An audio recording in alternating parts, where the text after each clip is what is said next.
பஞ்சபூத தலங்களில் அக்னித்தலமாக அழைக்கக்கூடியது திருவண்ணாமலை திருத்தலமாகுங்க.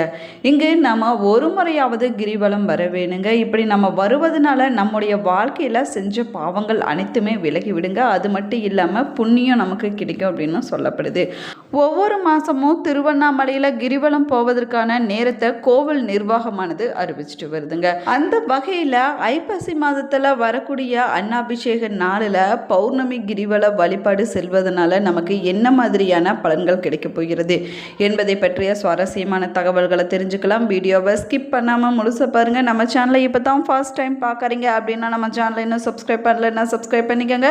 கூடவே இருக்கிற பெல் ஐக்கானையும் ப்ரெஸ் பண்ணிக்கோங்க. உங்களுக்கு ஜோதிட ரீதியாக சந்தேகம் இருந்தாலும் சரிங்க, தனிப்படையாக ஜோதிடம் பார்க்க விரும்பினாலும் சரி, இந்த வீடியோக்கு கீழே டிஸ்கிரிப்ஷனில் வராகி அம்மன் ஜோதிட நிலையத்தோட தொலைபேசி எண் கொடுத்துருக்குறேன். இந்த எண்ணுக்கு தொடர்பு கொண்டு பேசி பாருங்கள். உங்கள் வாழ்க்கையில் இருக்கக்கூடிய அனைத்து பிரச்சனைகளுக்கும் சரியான தீர்வு கிடைக்குங்க. உங்களுக்கு சிவபெருமான் பிடிக்கும் அப்படின்னா ஓம் நமச்சிவாயா என்ற வாசகத்தை மறக்காமல் கமெண்ட் பாக்ஸில் 3 முறை பதிவிடுங்க. வாங்க வீடியோக்குள்ளே போகலாம். திருவண்ணாமலை திருத்தலத்தில் ரொம்பவே முக்கியமான வழிபாடாக சொல்லக்கூடியது கிரிவல வழிபாடு தாங்க. திருவண்ணாமலையில் வருஷத்தில் எல்லா நாட்களும் எல்லா நேரத்திலும் கிரிவலம் செல்லலாம். அதனால் நமக்கு பலன் கிடைத்தாலும் கூட ரொம்பவே பிரபலமானதாக சொல்லக்கூடியது பௌர்ணமி கிரிவல வழிபாடு தாங்க. மாதம் பௌர்ணமி நாட்களில் லட்சக்கணக்கான பக்தர்கள் திருவண்ணாமலையில் கிரிவலம் வந்து சிவபெருமான வழிபாடு செய்வதை வழக்கமாகவே வச்சிருக்கிறாங்க.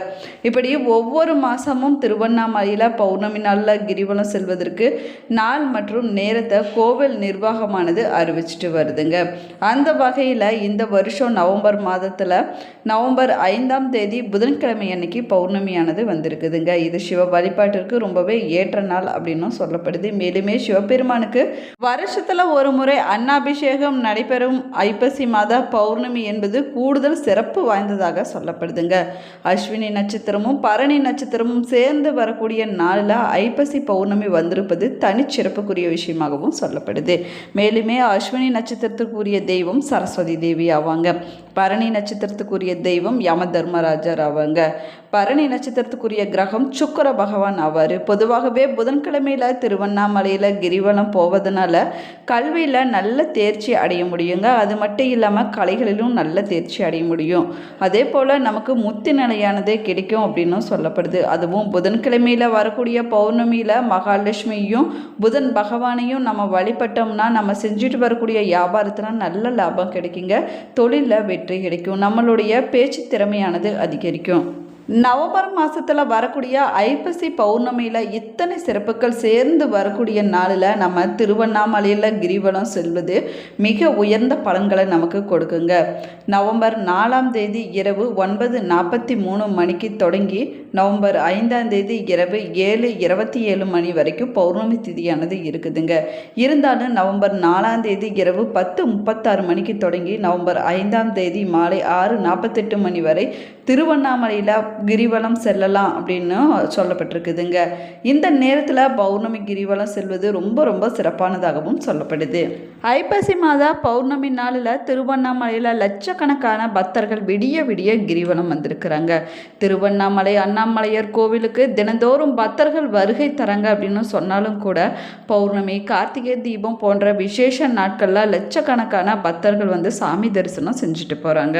ஐப்பசி மாத பௌர்ணமி கிரிவலம் பார்த்தீங்கன்னா நேற்று, அதாவது நவம்பர் 4ஆம் தேதி இரவு 9:43 மணிக்கு தொடங்கி நவம்பர் 5ஆம் தேதி இரவு 7:27 மணியோடு நிறைவடையுதுங்க. இதனைத் தொடர்ந்து நவம்பர் 4ஆம் தேதி மதியம் முதலே ஏராளமான பக்தர்கள் திருவண்ணாமலையில் சாமி தரிசனம் செய்ய வந்திருக்கிறாங்க.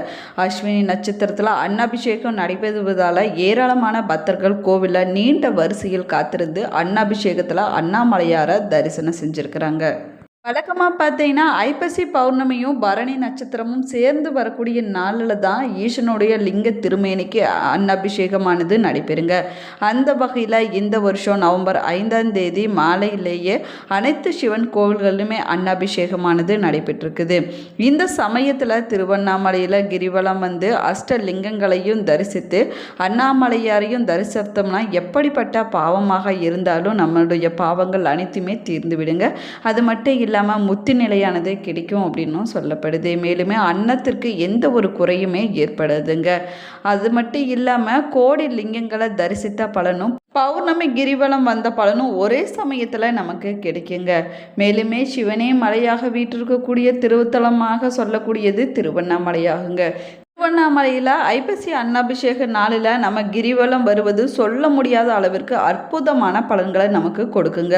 பௌர்ணமி நாள் அப்படிங்கிறது ஆன்மீக ரீதியாகவும் ரொம்பவே சிறப்பு வாய்ந்த நாளாகுங்க. இந்த நாளில் நம்ம இறை வழிபாடு செய்வது ரொம்பவே சிறப்பான பலன்களை கொடுக்குங்க. அது மட்டும் இல்லாமல் தியானம் செய்வது போன்றவற்றை நம்ம செய்வது அதிகப்படியான பலனை நமக்கு கொடுக்கும் அப்படின்னு நம்பிக்கையாக சொல்லப்படுது. அதே மாதிரி பார்த்தீங்கன்னா பௌர்ணமி நாளில் கிரிவலம் செல்வதை நிறைய பக்தர்கள் வழக்கமாகவே வச்சிருக்கிறாங்க. கிரிவலம் அப்படிங்கிறது ஒரு புனிதமான மலையை இல்லைன்னா கோவிலை சுற்றி வருவதை குறிக்கக்கூடிய ஒரு வழிபாட்டு முறையாகுங்க. கிரி என்றால் மலை மற்றும் வலம் என்றால் சுற்றுதல் என்பது பொருளாகுங்க. அதாவது ஒரு புனித இடத்தை சுற்றி வருவதே கிரிவல வழிபாடு அப்படின்னு சொல்லப்படுது. கிரிவலம் செய்வதன் மூலமாக தெய்வத்தை வலம் வந்து வழிபட்டதாகவும் மனதில் இருக்கக்கூடிய எதிர்மறையான எண்ணங்கள் அனைத்துமே நீங்கிவிடும் அப்படின்னு சொல்லப்படுதுங்க. அது மட்டும் இல்லாமல் இறைவனுடைய அருளானது நமக்கு பரிபூர்ணமாக கிடைக்குங்க. பௌர்ணமி நாள் அப்படிங்கிறது ஒரு சக்தி வாய்ந்த நாளாக சொல்லப்படுது. இந்த நாளில் நிலவு ரொம்பவே பிரகாசமாக இருப்பதுனால இது தெய்வீக சக்தியின் வெளிப்பாடு அப்படின்னும் சொல்லப்படுதுங்க. இதனால தான் பௌர்ணமி நாளில் கிரிவலம் வருவதன் மூலமாக தெய்வ சக்தியை நம்மால் பெற முடியும் அப்படின்னு நம்பிக்கை சொல்லப்படுதுங்க. கிரிவலம் ஒரு தியானமான செயல்பாடாகுங்க. இது நம்முடைய மனதை ஒருமுகப்படுத்தி மன அழுத்தத்தை குறைக்க உதவுங்க. பௌர்ணமியின் தெளிவான ஒளியில் கிரிவலம் வருவதனால மன அழுத்தம் போன்ற பதட்டமானது குறைந்து ஆன்மீக முன்னேற்றம் கிடைக்கும் அப்படின்னும் சொல்லப்படுது. திருவண்ணாமலை அருணாச்சலேஸ்வரர் கோவிலை சுற்றி செய்யக்கூடிய கிரிவலம் ரொம்பவே பிரசித்தி பெற்றது அப்படின்னும் சொல்லப்படுதுங்க. இங்கு பௌர்ணமி நாளில் ஆயிரக்கணக்கான பக்தர்கள் கிரிவலம் வருவதை வழக்கமாகவே வச்சிருக்கிறாங்க. திருவண்ணாமலையில் கிரிவலம் வருவதன் மூலமாக மோட்ச நிலை நமக்கு கிடைக்கும் அப்படின்னும் சொல்லப்படுது. மேலுமே திருவண்ணாமலை அருணாச்சலேஸ்வரர் கோவிலில் அக்னி லிங்கமாக இருக்குதுங்க. இங்கு கிரிவலம் செல்வதனால ஆன்மீக முன்னேற்றமானது கிடைக்கும் அப்படின்னும் சொல்லப்படுது. திருவண்ணாமலை பஞ்சபூத தலங்களில் ஒன்று. கிரிவலம் செல்வதால் ஐம்பூதங்களின் சக்திகளை நம்மால் உணர முடியுங்க. மேலுமே பிரம்மஹத்தி தோஷம் இருக்கக்கூடியவங்க அருணாச்சலத்தில் கிரிவலம் வருவதனால இந்த தோஷமானது நீங்கிவிடும் அப்படின்னு நம்பிக்கையாக சொல்லப்படுது. கிரிவலம் அண்ணாமலையாரை நம்ம வழிபட்டோம்னா சிவனுடைய அருள் மட்டும் இல்லாமல் சித்தர்கள் தேவர்கள் போன்றவருடைய அருளும் நமக்கு பரிபூர்ணமாக கிடைக்குங்க. திருவண்ணாமலை மலையில் ஏராளமான சித்தர்கள் வாழ்ந்து வந்ததாக சொல்லப்படுதுங்க. இப்போதும் கூட இங்கு பல சித்தர்கள் வாழ்ந்து வராங்க அப்படின்னும் சொல்லப்படுது. அவங்க பார்த்தீங்கன்னா நம்முடைய கண்களுக்கு தெரியாமல் அரூபமாக வாழ்ந்து வருவதாகவும் சொல்லப்படுதுங்க. மேலுமே 18 சித்தர்களின் ஒருவரான இடைக்காடகர் திருவண்ணாமலையில் ஜீவ சமாதி அடைந்திருக்கிறாருங்க. திருவிடை மருதூர் இடைக்காட்டூர் போன்ற பல இடங்களில் இடைக்காடகர் ஜீவ சமாதி இருந்து அப்படின்னு சொன்னாலும் கூட திருவண்ணாமலையில் தான் அவரது பரிபூர்ண அருளானது இருக்குது அப்படின்னும் சொல்லப்படுதுங்க. மேலுமே பார்த்தீங்கன்னா திருவண்ணாமலையில் கார்த்திகை தீபத்தை இவர் கோடி ஆண்டுகள் கண்டு தரிசனம் செஞ்சிருக்கிறாரு அப்படின்னும் சொல்லப்படுது. மேலுமே திருவண்ணாமலை தலத்தின் கார்த்திகை தீபம் ஏற்றப்படும் போது அதை நேரில் கண்டு தரிசனம் செஞ்சாலே அளவற்ற புண்ணியமானது கிடைக்கும் அப்படின்னும் சொல்லப்படுதுங்க. கோடி தடவைகளுக்கு மேலே கார்த்திகை தீபத்தை தரிசனம் செஞ்ச இடைக்காடகர் பற்றி நினைத்தால் திருவண்ணாமலை ஈசனின் மகிமையை தெரிந்தவர் இவர் ஒருவர் தான் என்பதை நம்ம புரிந்து கொள்ள வேணுங்க. பார்த்தீங்கன்னா திருவண்ணாமலை பற்றி பல முழுமையான ரகசியங்களை அறிந்தவர் அப்படின்னு சொல்லப்படுறாரு. இன்றும் பௌர்ணமி நாளில் திருவண்ணாமலையில் இடைக்காடகர் கிரிவலம் வருவதாகவும் சொல்லப்படுதுங்க. இடைக்காடர் மட்டுமல்ல, மேலுமே பல சித்தர்களும் திருவண்ணாமலையில் கிரிவலம் வந்து கொண்டு தான் இருக்கிறாங்க அப்படின்னும் சொல்லப்படுது. மேலுமே கலசப்பாக்கம் பக்கத்தில் இருக்கக்கூடிய பூண்டி சித்தரின் ஜீவ சமாதியானது அமைஞ்சிருக்குதுங்க. அந்த சித்தர் பௌர்ணமி நாளில் திருவண்ணாமலையில் கிரிவலம் வருவதாக சொல்லப்படுது. போல சித்தர்களும் முனிவர்களும் நிறைந்த இந்த சக்தி வாய்ந்த மலையை சுற்றும் போது ரொம்பவே பயபக்தியுடன் செல்வது ரொம்பவே சிறப்பானதாகுங்க. வீண் அரட்டை, தெய்வ சிந்தனை இல்லாமல் செல்வது போன்றவற்றை நம்ம தவிர்த்து கொள்ள வேணுங்க. அரூபமாக இருக்கக்கூடிய சித்தர்களின் சாபமும் நமக்கு ஏற்படும் என்பதால தான் மலையை சுற்றும் போது பேசாமல் சிவ மந்திரங்களையும் சிவ நாமத்தையும் நம்ம ஜெபித்தபடி செல்ல வேணும் அப்படின்னு சொல்லப்படுது. சித்தர்கள் நம்முடன் சேர்ந்து கிரிவலம் வருகிறார்கள் என்பதை எப்போதுமே நம்முடைய மனதில் வைத்து கொண்டு நாமும் கிரிவலம் சென்றோம் அப்படின்னா சித்தர்களுடைய பரிபூர்ண ஆசையானது நமக்கு கிடைக்குங்க. இந்த பதிவு உங்களுக்கு பயனுள்ள தகவல்களை கொடுத்துருக்குன்னு நினைக்கிறேன். இந்த பதிவு உங்களுக்கு பிடிச்சிருந்தால் லைக் பண்ணுங்கள், ஷேர் பண்ணுங்கள், கமெண்ட் பண்ணுங்கள். இன்னும் நம்ம சேனலை சப்ஸ்கிரைப் பண்ணலைன்னா சப்ஸ்கிரைப் பண்ணிக்கோங்க. கூடவே இருக்கிற பெல் ஐக்கானையும் ப்ரெஸ் பண்ணிக்கோங்க. Thank you friends.